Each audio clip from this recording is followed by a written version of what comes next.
The Korean Mafia boss accidentally runs into his 8-month pregnant ex-wife, and the past comes crashing back. Chongmin never went to cafes. Not anymore. Too exposed. Too many windows. Too many ways for enemies to find angles. But this wasn't about choice. Seoul was drowning under rain clouds, traffic paralyzed, and his driver had taken a wrong turn avoiding a police checkpoint. When Chongmin stepped out of the black sedan, adjusting the cuffs of his navy suit, the sign above the glass storefront was the only refuge in sight. Golden Crumb Cafe. The man who controlled shipping routes from Busan to Incheon. The heir whose name alone could shut down entire districts. The syndicate prince who'd learned before his 10th birthday that mercy was a luxury reserved for the weak. He wasn't supposed to be there. But fate has a way of orchestrating the cruelest reunions when we're least prepared for the truth. The bell chimed as he pushed through the door. The scent of butter and fresh bread filled the air, warm, ordinary, safe. Everything his world wasn't. Chongmin barely registered the interior before his eyes found her. Farida, behind the counter, one hand unconsciously resting on the curve of her belly, the other gripping the counter edge like it was the only thing keeping her upright. 8 months pregnant. Time didn't just stop. It shattered. 8 months of separation, of unanswered questions, of a silence that had carved holes through his chest, collapsed into a single heartbeat. Her eyes lifted slowly. Recognition hit like a physical blow. Not fear. Not anger. Shock. The tray she'd been holding slipped from her fingers. Ceramic shattered across the floor in a symphony of destruction. The sound echoed through the cafe like a gunshot. "You shouldn't be here," she whispered. Her voice, God, her voice. He'd tried to forget that voice. Chongmin's gaze dropped. Not to her face. To her stomach. The child shifted beneath her protective hands. His chest tightened violently, as if someone had reached through his ribs and twisted. 8 months. 8 months. That child. His voice cracked. Something he hadn't allowed in years. Something he couldn't afford. "Please leave." She was already backing away, both arms wrapped around her belly, shielding, protecting. From him, the cafe had gone silent. Customers frozen mid-bite. Someone whispered his name, the kind of whisper that spreads through Seoul's underworld like wildfire. His men, who'd followed without him noticing, stood rigid by the door. Sentinels. Witnesses. Chongmin moved before thought could stop him. One step forward. "You left me." The words came out quieter than he intended, stripped of the power everyone expected from him. Her laugh was brittle, broken. "You signed the papers. You erased me." "I never." Her breath hitched. Pain flashed across her features. Sharp, unmistakable, terrifying. "No," she gasped, hand flying to her stomach. "Not now. Please not now." Chongmin moved faster than anyone could track. His arm wrapped around her waist just as her knees buckled, catching her against his chest. The cafe erupted into chaos around them. If you're feeling the weight of this moment, the 8 months of lies, the manipulation that tore them apart, the baby that changes everything, you need to understand something crucial. This isn't just a story about ex-lovers reuniting. This is about deadly family politics that treat human lives like chess pieces. About blood oaths and syndicate traditions that go back generations. About a woman who disappeared not because she wanted to, but because she was made to believe the man she loved had chosen power over her. That he'd signed away their marriage like it meant nothing. That she was disposable, replaceable, a mistake that needed to be erased from the Park family ledger. She was wrong. But by the time the truth surfaces, she's 8 months pregnant, hiding in plain sight, and the man who manipulated them both, Chongmin's own cousin, is about to discover that some betrayals can't be forgiven. What happens next will test everything they thought they knew about survival, loyalty, and whether love can withstand the kind of deception that nearly destroyed them both. With Farida this close to delivery, the complications that follow could cost them everything. Life and death hang in the balance of this reunion. And somewhere in Seoul's shadows, Sung-min is realizing his carefully constructed lies are about to unravel. 8 months earlier, Chongmin woke to silence. Not the comfortable quiet of Farida sleeping beside him, her breath soft against his shoulder, her fingers curled loosely in his shirt even in sleep. This was different, the kind of silence that screams. He knew before he opened his eyes. The bed was cold. Her side untouched. Sheets pulled tight like she'd never been there at all. Chongmin sat up slowly, his heart doing something it hadn't done since he was a boy, learning what his family name really meant. He stuttered. The apartment stretched before him, too clean, too still. Her paintings gone from the walls. The ceramic mug she used every morning, the one with the chipped handle she refused to replace, vanished from the counter. Even the air smelled wrong. Empty. On the kitchen table, an envelope. Cream-colored, expensive paper. A lawyer's letterhead he recognized, one of the firms his family kept on retainer for cleanups and disappearances. His hands didn't shake as he opened it. He'd been trained better than that. Petition for divorce. Mutual agreement. Irreconcilable differences. His signature at the bottom, black ink, unmistakable. Except he'd never signed anything. Chongmin stared at the documents for 17 minutes. He counted. Control was all he had left. The signature was perfect. Too perfect. Every loop and angle matched his hand exactly. Professional forgery, the kind that cost more than most people earned in a year. Someone had planned this. Someone had wanted her gone. He should have torn the city apart looking for answers. Instead, he chose to believe the lie. Because men like him, men who grew up watching their fathers choose power over everything, who learned before puberty that love made you vulnerable and vulnerability got you killed. Men like him didn't chase after women who left. She chose freedom, he told himself. She chose safety over you. And maybe she was right to. The last night played on repeat in his mind, whether he wanted it to or not. Farida had been quiet at dinner. Her hands kept moving to her phone, then away, like she was fighting the urge to check something. To call someone. You okay? He'd asked. Fine. But her smile didn't reach her eyes. He'd known something was wrong. Known it the way you know when a deal's about to go sideways, when the man across the table is hiding a knife. But instead of pressing, instead of asking, he'd let her deflect. Let her kiss him goodnight with a desperation that should have been a warning. Let her whisper, I love you, like it might be the last time. He'd fallen asleep believing he had time. By morning, she was a ghost. 8 months of repression followed. Chongmin buried himself in work. Expanded operations into territories that should have stayed neutral. Made examples of men who questioned his judgment. Let violence become vocabulary when words felt too dangerous. His father noticed. You're taking unnecessary risks. His uncle commented. Heartbreak makes men reckless. Chongmin said nothing. Just moved shipments, controlled ports, signed contracts in blood and ink. But at night, alone in that apartment, he couldn't bring himself to leave. He'd stand in the doorway of the room that should have been hers and wonder why. Why she'd run. Why she hadn't fought. Why the divorce papers had appeared with his signature already forged. Why his cousin Sungmin had smiled so gently when he'd said, Some women aren't built for this life. Chongmin. Better she realized it now. He should have known then. Should have seen the poison dressed as concern. Now, carrying Farida toward his car with her body trembling against his chest, her hands clutched around her belly. Their child. Chongmin felt 8 months of control shatter like glass. Stay with me, he murmured against her hair. Not a command. A plea. His driver already had the door open. His men formed a protective wall, clearing the street. Hospital. Now. His voice carried the kind of authority that moved mountains. But inside, beneath the power and the perfectly tailored suit, beneath years of training that taught him how to bury emotion like evidence, Chongmin was terrified. Because he'd lost her once by believing a lie, and he couldn't survive losing her again.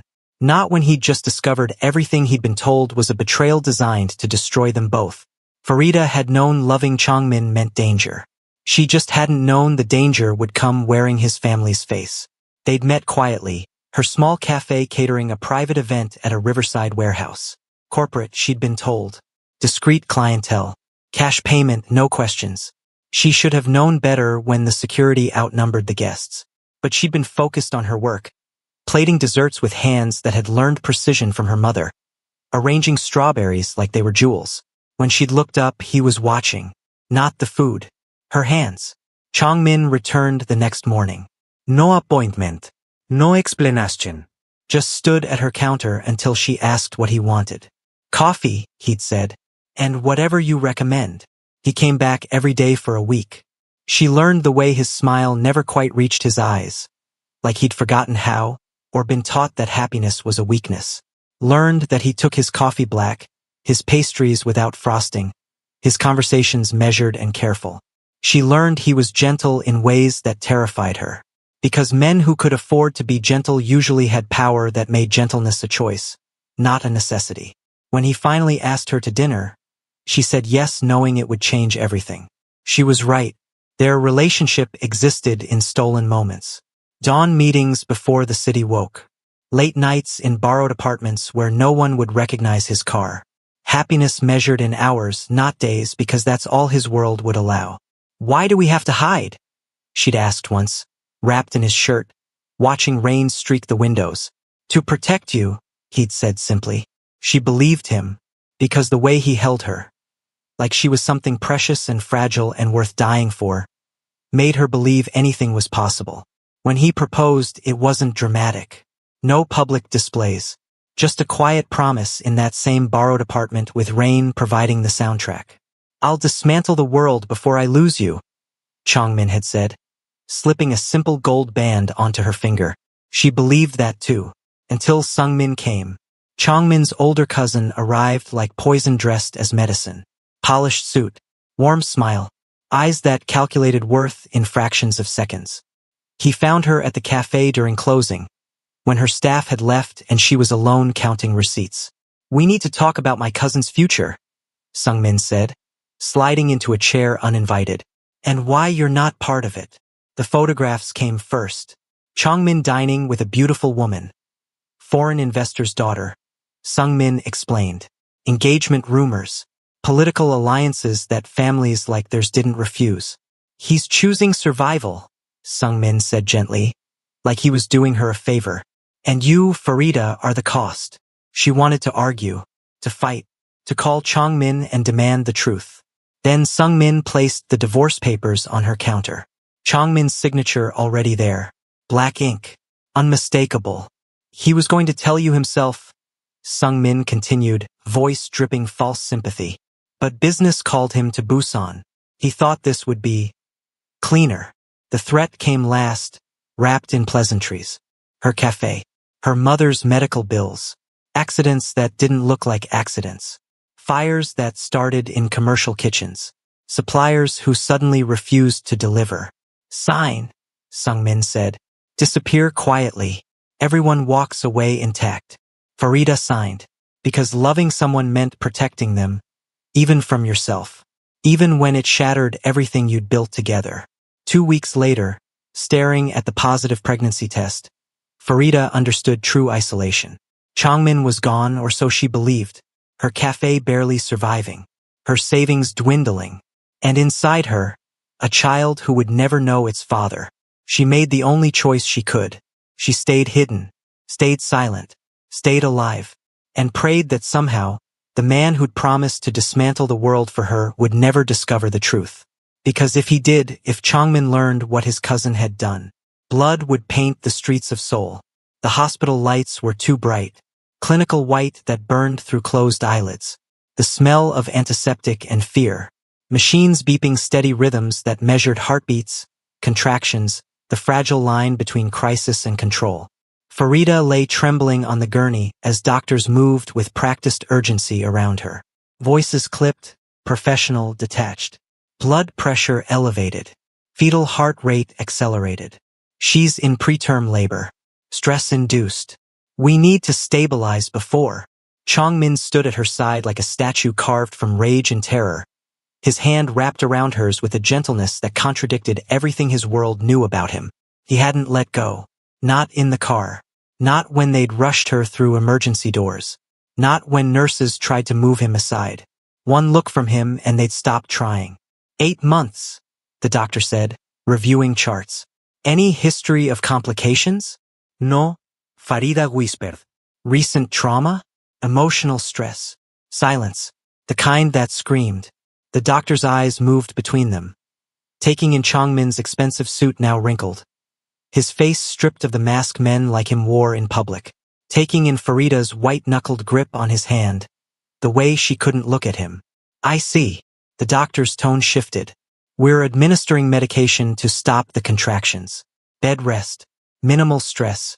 She needs calm. Chongmin's jaw clenched so hard Farida heard his teeth grind. She'll have it, he said quietly. Promise that sounded like a threat. I kept a journal, Farida continued quietly. Wrote letters I knew you'd never read. Told the baby stories about their father, the parts one chose to remember. The mornings you'd show up before anyone else. The way you'd watch me work like it was the most fascinating thing you'd ever seen. I did find it fascinating. His thumb traced circles on her palm. You created things. Beautiful things. Everything I touched, I destroyed. That's not true, isn't it? Chongmin's voice carried weight. My world is built on control, manipulation, fear. You were the only pure thing I'd ever had, and I couldn't even protect you from my own family. I should have fought harder, Farida whispered. Should have called you. Demanded to hear it from your own lips. He threatened your mother, your cafe, everything you built. Chongmin shook his head. You did what any intelligent person would do when facing a predator. You survived. We both lost 8 months. No. His grip tightened fractionally. I lost 8 months. You carried our child alone. Went to appointments alone. Made decisions alone. Felt every kick, every movement, every moment. Without me there to share it. His voice finally broke. You were scared and pregnant and thought I'd abandoned you. That's not loss, Farida. That's theft. And I'll spend the rest of my life trying to make up for what was stolen from both of us. She shifted on the bed, making space. Chongmin looked at her, uncertain. Lie down, she said. You haven't slept in 24 hours. I'm fine. Chongmin. Her voice carried the kind of authority that surprised them both. Lie down. He moved carefully, settling beside her on the narrow hospital bed, not touching beyond necessity. Hyper-aware of the foreline, the monitors, her condition. Farida took his hand and placed it on her belly. For a long moment, nothing. Then, movement. The baby kicked against his palm. Once, twice. A tiny fist or foot pressing outward, as if testing this new presence. Chongmin went completely still. His breath caught. That's your child, Farida whispered, reminding us both what matters.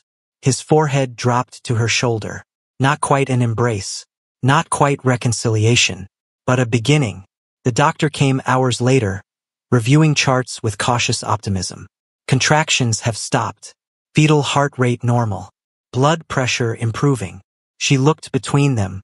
Whatever you're doing, keep doing it. Stress was the trigger. Calm is the cure. After she left, Farida felt Chongmin's quiet laughter against her hair. We don't do calm, she said. We'll learn. His hand remained on her belly, feeling every movement. For them, we'll learn. Outside, Seoul moved through its daily chaos. Inside, two people began the slow, painful work of rebuilding trust from the wreckage of betrayal. 8 months stolen. But a lifetime ahead, if they were brave enough to fight for it. 3 weeks of careful peace shattered at 2:47 a.m. Farida woke to pressure, familiar now but different. Deeper, insistent. Her hand flew to her belly as the contraction built, tightening like a fist around her spine. Chongmin. He was awake instantly. 3 weeks of sleeping in her apartment. Security stationed outside. His empire run from her kitchen table. Had made him hypervigilant to every sound, every shift. How far apart? This is the first. She breathed through it. But it's different. It's... Another contraction hit. 7 minutes later, his phone was already out calling his driver, calling the hospital, moving with the controlled precision that built empires and ended threats. But his hand shook when he helped her stand. The hospital became their world again. Different this time. Not crisis, but culmination. Labor progressing naturally, steadily. Hours measured in centimeters, in breathing patterns, in the grip of Farida's hand on his. Chongmin didn't leave. Didn't take calls. Existed entirely in this room where his power meant nothing and biology followed its own ancient rules. I can't do this, Farida gasped during transition, tears streaming. Yes, you can. He pressed his forehead to hers. You've done everything else alone. But not this. Never again. When she screamed, he didn't flinch. When she cursed him, their situation, the entire universe, he took it. Absorbed every ounce of pain he couldn't carry for her. Helplessness was new to him. Terrifying. Prayer came next. Not to any god he'd been taught. Not formal, not structured. Just desperate bargaining in the silence of his mind while nurses coached and monitors beeped and Farida's world narrowed to the singular focus of bringing life into chaos. Keep them safe. Both of them. Please. At 6:23 p.m., their son entered the world screaming. The sound cut through everything. 3 weeks of careful reconciliation. 8 months of separation. Years of control and violence and carefully constructed walls. A nurse placed the baby on Farida's chest. Tiny, furious, impossibly perfect. He's here, she sobbed. He's actually here. Changmin couldn't move, couldn't breathe, could only stare at this impossible thing. 7 pounds of life that existed because of choices made in love and torn apart by lies. Do you want to hold him? The nurse asked gently. He nodded, not trusting his voice. The baby was impossibly light. Changmin had held weapons. Signed documents worth millions. Controlled men's fates with a gesture. Nothing had ever felt this heavy. His son, stared up at him with unfocused eyes. Tiny fist curled against Changmin's chest. Completely helpless. Completely trusting. Something in Changmin's chest cracked. Not broke. Opened. I missed everything, he whispered. The words scraped out of him, raw and bleeding. Your entire existence. Every moment your mother carried you. Every fear she faced alone because I didn't know. The baby made a small sound. Not quite a cry. Almost curious. I can't give you those months back. Changmin's voice fractured. Can't erase what was stolen. But I swear, on everything I am, everything I've built, you'll never doubt you're wanted.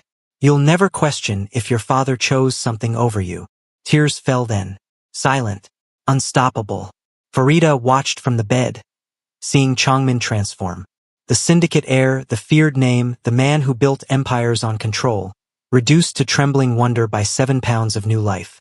What's his name? The nurse asked. Changmin looked at Farida. A question. She smiled through exhaustion. You choose. He studied his son's face. Thought about what this child represented. Not just love, but survival. Proof that truth outlasts lies. That some things can't be destroyed, only delayed. Minjun, Changmin said finally. Gentle and talented. Everything his parents aren't, but everything will fight to let him become. Hours later, when Farida slept and Minjun rested in his arms, Changmin made his decision. He'd built his power in shadows. Operated through fear and careful distance. Kept everything important hidden to keep it safe. But hiding hadn't protected them. Secrecy had made them vulnerable. Tomorrow he'd announce them publicly. His wife never because the divorce was forged, void, meaningless. His son. His family. Let the syndicate adjust. Let rivals calculate their moves. Let the entire underworld know. Changmin had something worth more than power. And anyone who threatened it would learn exactly what a man becomes when he has everything to lose. Outside, Seoul continued its endless rhythm. Inside, a family began. 8 months late, scarred by betrayal, but alive. And that was enough. Changmin called the meeting for noon. Not at one of the usual locations, neutral restaurants, private clubs, warehouses where business happened behind closed doors. This time, he chose the Grand Joseon Hotel. Public. Visible. A ballroom that seated 200 with floor-to-ceiling windows overlooking Seoul. He wanted witnesses. Every family head received the invitation. Every allied organization.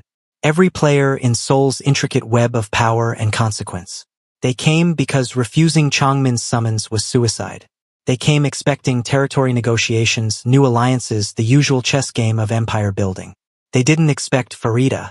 She stood beside him at the head of the room, holding Minjun against her chest. No longer the woman who hid in a cafe. No longer the secret kept safe through distance.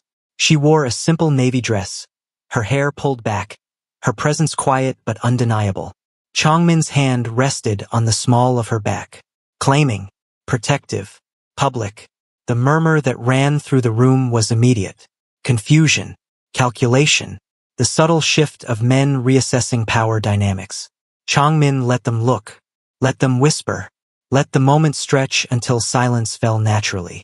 I won't waste your time with formalities, he began, voice carrying effortlessly across the space. You're here because I'm making something clear. This is Farida, my wife. Pause. Let it land. Not my partner. Not my associate. My wife. Mother of my son. The person whose safety now determines how this organization operates going forward. Someone in the back, one of his father's old allies, cleared his throat. With respect, Changmin, we weren't informed of a marriage. Because it wasn't your business. His tone remained pleasant. Lethal. What is your business is understanding that any threat to her, to my son, to anything they build or touch, will be treated as a direct attack on me. The room went still. The days of keeping my family hidden to protect them are over. That strategy failed. Nearly cost me everything. Changmin's gaze swept across the assembled power. So we're trying something new. Visibility. You all know she exists. You all know what she means to me. That's not vulnerability. That's warning. His father sat at one of the front tables, face unreadable, watching his son rewrite decades of protocol in real time. Golden Crumb Cafe will expand, Changmin continued. 3 new locations over the next year. Full security. Full protection under our name. Anyone who thinks that makes it a target should remember what happened to Sungmin. Silence. Heavy. Absolute. Questions. No one spoke. After the meeting, his father approached. You're exposing them, he said quietly. Making them visible makes them vulnerable. Hiding them made them vulnerable, Changmin corrected. Sungmin operated because he thought I'd never acknowledge them publicly, because secrecy gave him room to manipulate.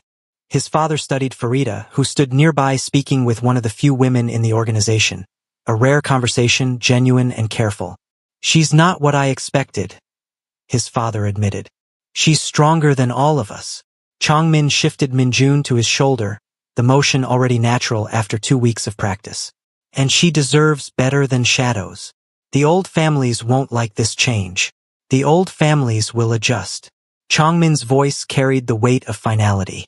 Or they'll be replaced by families who understand that evolution isn't weakness. 2 men didn't adjust. One vanished from Seoul overnight.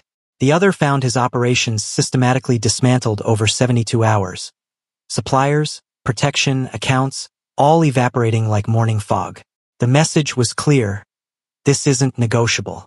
Hours crawled past. The contractions slowed. The baby's heartbeat steadied. Medical staff came and went in waves, checking monitors, adjusting for drips, speaking in hushed tones that didn't hide their curiosity. Everyone knew who he was. Everyone understood what his presence meant. Changmin didn't leave, didn't take calls, didn't acknowledge the messages vibrating his phone into silence. He slept sitting up in a chair designed to discourage comfort, his hands still tangled with hers even in exhaustion. When Farida woke in the gray hours before dawn, his eyes were already open, watching her like she might disappear again. I never signed anything. His voice cut through the darkness between them. Farida's breath caught. What? The divorce papers. Changmin leaned forward, elbows on his knees, close enough that she could see the shadows carved beneath his eyes. I was sent to Busan. Emergency situation with a shipment. When I came back 3 days later, you were gone. The papers were on my desk with my signature already there. But, her throat closed around the words. Your cousin told me you were protecting me by letting me go. That you'd already chosen. Sungmin. The name fell like a stone into water, ripples spreading outward. Understanding slammed into place with the force of a physical blow. He showed me photographs, Farida whispered. You with someone else. He said you were getting engaged. That I was a liability. Changmin's voice was flat, emotionless, the kind of empty that came before violence. He told you I was choosing the family over you. Yes. And you believed him. It wasn't quite an accusation, more like grief. He had your signature, Farida said, tears streaming now. He threatened my cafe, my mother. He said if I didn't disappear quietly, accidents would happen. He made it sound like he was helping both of us. Silence stretched between them, 8 months of manipulation crystallizing into terrible clarity. Changmin turned away, already reaching for his phone. The call connected on the first ring. Find him, Changmin said into the receiver. His voice carried no emotion. Norai. Nothing human at all. Find Sungmin. Track every property, every account, every person he's contacted in the last 8 months. A pause. Do not kill him. Another pause, longer this time. I want him breathing when I arrive. I want him able to speak, able to understand exactly what he's taken from me, what he tried to destroy. He ended the call, turned back to Farida. For a moment, she saw the man beneath the monster, the one who'd promised to dismantle the world before losing her, the one who'd kept that promise just 8 months too late. I'm sorry, she whispered. Don't. Changmin's hand found hers again. He did this. He forged documents. He lied to both of us. He stole 8 months of our child's life. His voice finally cracked. 8 months I'll never get back. Outside, Seoul woke to morning. Inside, 2 people began understanding the true cost of family betrayal. And somewhere in the city's shadows, Sungmin's carefully constructed lies began to unravel. Sungmin confessed quickly. Men always did when Changmin looked at them without emotion. When the mask of civilization fell away and something older, colder stared back. The apartment, one of Sungmin's many properties, luxury wrapped in glass and steel, had become a cage. Changmin's men stood at every exit. Silent, professional, waiting. Changmin sat across from his cousin in the pre-dawn darkness, perfectly still. He hadn't raised his voice, hadn't touched him, didn't need to. Fear worked better than fists when applied correctly. The signatures were easy, Sungmin said. Words tumbling out like confession might save him. I had access to your office, your documents, lawyers who don't ask questions when the price is right. And the photographs? Stock images, professional editing. Sungmin's hands trembled as he poured himself whiskey he wouldn't drink. The investor's daughter was in Seoul for meetings. I made sure you were photographed at the same restaurant on the same night. Different tables, different times, but angles can lie beautifully. Changmin said nothing, just watched. Let silence do the work violence used to. The Busan emergency was real enough, Sungmin continued, desperate to fill the quiet. I just ensured you'd be gone long enough. 3 days. Long enough for her to believe the story. Long enough for her to run. Why? The question hung between them. Sungmin's face twisted, something ugly surfacing beneath the polish. Because you became soft. Venom now replacing fear. You started choosing her over family decisions. Started questioning operations because they made her uncomfortable. Started believing love was something men like us could afford. He laughed, brittle and broken. She made you weak, Changmin. And weakness in our world gets people killed. I did what the family needed. What you were too blind to see. You forged legal documents. Manipulated 2 people. Stole 8 months of my child's life. Changmin's voice remained flat. Factual. Because you decided I was weak. Yes. And you believed you'd never face consequences. Sungmin's confidence finally cracked. We're family. Blood protects blood. Not anymore. Changmin stood slowly, buttoning his suit jacket with careful precision. By morning, every account bearing your name will be frozen. Every property deed transferred. Every business partnership you've built over the last decade will receive documentation of your creative accounting practices. Sungmin's face went white. You can't. Your protection within the family is revoked. Effective immediately. Every favor owed. Every alliance secured through our name. Gone. Changmin adjusted his cuffs. You'll keep your life, but you'll lose everything else. Changmin, please. The syndicate operates on trust. You broke it, not just with me, but with everyone who believed family loyalty meant something. He moved toward the door, then paused. You wanted me to be stronger? More ruthless? Sungmin said nothing. This is what strength looks like. Not violence. Not rage. Precision. Control. taking everything someone built and dismantling it piece by piece while they watch, powerless to stop it. Why let me live? Sungmin's voice was small now, stripped of the polish and poison. Chongmin looked back, and for a moment, Sungmin saw something worse than anger in his cousin's eyes. Pity. Because death is mercy, Chongmin said quietly. And you don't deserve mercy. You deserve to live long enough to understand exactly what you destroyed. To watch me build a life with her while yours crumbles. To see my child grow up knowing their father fought for them. He opened the door. That's the punishment. Living with what you've done. Seoul streets were empty as Chongmin's car cut through the city. Dawn painted the sky in shades of gray and gold. Somewhere, markets were opening. Bakeries firing their ovens. The world continuing as if everything hadn't shifted. His phone vibrated. Updates rolling in. Accounts frozen. Lawyers filing documentation. The machinery of consequence grinding forward. Chongmin ignored it all. Because Farida was awake when he returned to the hospital room. One hand resting on her belly, eyes tracking him as he entered. Is it done? She asked quietly. Yes. Did you? He's alive. Chongmin sat in the chair beside her bed, taking her hand.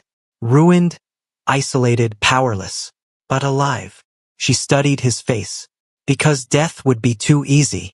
Because our child deserves a father who chooses justice over revenge. His thumb traced circles on her palm. Even when revenge would feel better. Outside, Seoul woke to a new order. Inside, two people began rebuilding what Betrayal had tried to destroy. And somewhere in a luxury apartment, Sungmin understood that some punishments last forever. The hospital room settled into something almost peaceful as dawn broke fully over Seoul. Monitors beeped their steady rhythm, for fluid dripped methodically. Outside the door, Chongmin's men maintained their vigil. Not against external threats now, but against interruption. Inside, silence stretched between two people learning how to exist in the same space again. Farida traced patterns on her belly, feeling the baby shift and settle. Chongmin watched from his chair, still holding her other hand like he was afraid she'd vanish if he let go. When did you find out? He asked finally. 2 weeks after I left. Her voice was soft, careful. I took 3 tests, kept hoping they were wrong. Were you afraid? Terrified. She met his eyes. Not of being pregnant. Of being pregnant and completely alone. The words hung between them, an accusation and a confession all at once. What was it like? Chongmin asked. The first months. Farida's breath hitched. Do you really want to know? I want to know everything I missed. So she told him. About morning sickness that lasted all day. About her first ultrasound. Seeing the tiny heartbeat alone. Crying in her car for an hour afterward. About choosing a doctor. Filling out forms with blank spaces where a partner's name should go. I felt the first kick during closing, she said. Dropped an entire tray of pastries. My staff thought I was losing my mind. When was that? 16 weeks. Chongmin's jaw clenched. For months pregnant. For months of their child growing, moving, existing, and he'd known nothing. 6 months later, Golden Crumb Cafe's second location opened in Gangnam. Farida stood at the ribbon cutting, Minjun strapped to her chest in a carrier. Chongmin beside her in a suit that probably cost more than the cafe's monthly rent. Cameras flashed. Journalists asked questions. The syndicate wife who'd become a businesswoman. The Mafia heir who'd chosen domesticity alongside empire. Are you afraid? One reporter asked. Farida looked at Chongmin, then back at the camera. I spent 8 months afraid. Living small, staying hidden, believing fear would keep us safe. Didn't. So no. I'm not afraid anymore. What changed? I stopped hiding. She smiled. We both did. They're home. A real one now, not borrowed apartments or secret meetings. Sat in Songbukdong.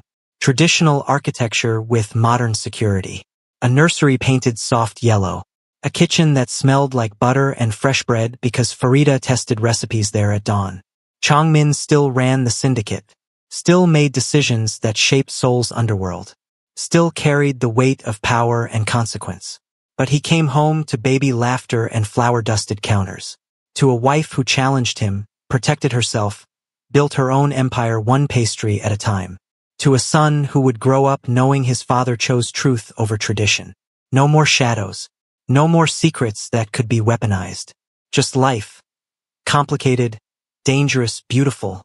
Lived entirely in the light. Chongmin woke to the smell of cinnamon. For a moment he didn't move.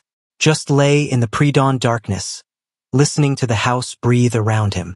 Minjun's soft sounds through the baby monitor. Farida's movements downstairs. Rhythmic, purposeful. The quiet choreography of someone who created things while the world slept. 6 months ago, he'd woken to silence. To empty beds and forged documents. To a world built on control that had controlled nothing that mattered. Now he woke to life. He found her in the kitchen, flour dusting her forearms, testing a new recipe for the Gangnam location. Minjun dozed in his bouncer nearby, tiny fist curled against his cheek. "You're up early," Chongmin said. Farida glanced over, smiling. Inspiration doesn't keep office hours. He poured coffee, hers with cream, his black, and settled at the counter to watch her work. The same way he had that first week, when she'd been a stranger plating desserts and he'd been a man who didn't believe in accidents. "Do you ever think about the cost?" she asked quietly, not looking up from the dough she was shaping. "Of what?" "Everything. The power. The choices. What you had to become to survive your world." Chongmin was silent for a long moment. "Every day," he admitted finally. "I think about the men I've destroyed, the decisions made in blood, the version of myself I built because gentleness felt like suicide. Do you regret it?" "I regret that it was necessary. I don't regret surviving." He watched her hands move with practiced precision. "But you're changing the equation." "How?" "Minjun won't grow up believing power requires cruelty. That love is a liability. That the only way to protect what matters is to hide it." Chongmin stood, moving to stand behind her, careful not to disrupt her work. He'll see his mother build an empire with flour and determination. See his father choose truth over tradition. Maybe he'll have options I never did. Farida leaned back against him briefly. "You're giving him what you never had." "We both are." Minjun woke with a small cry. Chongmin lifted him before Farida could move, settling his son against his chest with the ease of practice. 6 months of midnight feedings, diaper changes, the intimate chaos of new parenthood. It had reshaped him in ways violence never could. "Hey!" he murmured against Minjun's dark hair. "We're okay. Everyone's here." The baby settled immediately, recognizing his father's heartbeat, his voice, his scent. This Chongmin thought was power. Not fear, not control, but the absolute trust of someone who knew you'd never let them fall. "I thought I understood strength," he said quietly. "Thought it was about never showing weakness, never letting anyone close enough to hurt you." Farida turned, watching him with their son. "And now I know strength is letting someone see you break and trusting they won't use it against you." He met her eyes. "It's choosing vulnerability when every instinct screams to hide. It's building something knowing it might be destroyed, and building it anyway." Later, as Seoul woke and light painted the kitchen gold, they sat together at the table. Minjun dozed between them in his carrier. Farida's new pastries cooled on racks, filling the air with sweetness. Chongmin's phone sat silent, his empire running smoothly now that everyone understood the new rules. "Do you think we would have made it?" Farida asked. "If Sungmin hadn't manipulated us? If we'd just been allowed to be?" Chongmin considered. "Honestly, I don't know. We were hiding even before he interfered. Building something in shadows because I was too afraid to claim you publicly. And now I know that fear doesn't protect anything. It just gives others ammunition." He reached across the table, lacing his fingers through hers. "We survived his betrayal. The truth surviving his lies. That's not luck, Farida. That's choice. We both chose to fight our way back." The morning stretched ahead of them. Golden Crumb staff would arrive soon. Meetings scheduled. The daily navigation of running both legitimate business and syndicate operations. The complicated dance of their blended worlds. But for now, this moment, they existed in earned peace. Minjun stirred, tiny hand reaching instinctively for his mother. Farida lifted him. and Chongmin watched his family with something he'd never expected to feel. Contentment. Not the absence of danger, his world would always carry that. But the presence of something worth the danger. Worth every risk, every choice, every moment of vulnerability that terrified him. Fate hadn't arrived gently. It had crashed through cafe doors on a rainy morning, 8 months too late and exactly on time. It had demanded truth, courage, everything they were willing to fight for. And love, complicated, scarred, brutally honest love, had survived anyway. Not despite the chaos, but because of it. Because some things refuse to be destroyed. They just wait, patient and persistent, for the right moment to demand their place in the light. Outside, Seoul continued its endless rhythm. Inside, a family began each day choosing each other. Again, and again, and again. That was enough. That was everything. If you enjoyed the story this far, don't let it end here. Hit that subscribe button so you never miss the next chapter and enjoy more story from us. And if this story gave you chills, drop a like and share it with someone who loves powerful romance with a dangerous edge. Your support keeps these stories coming. Thank you.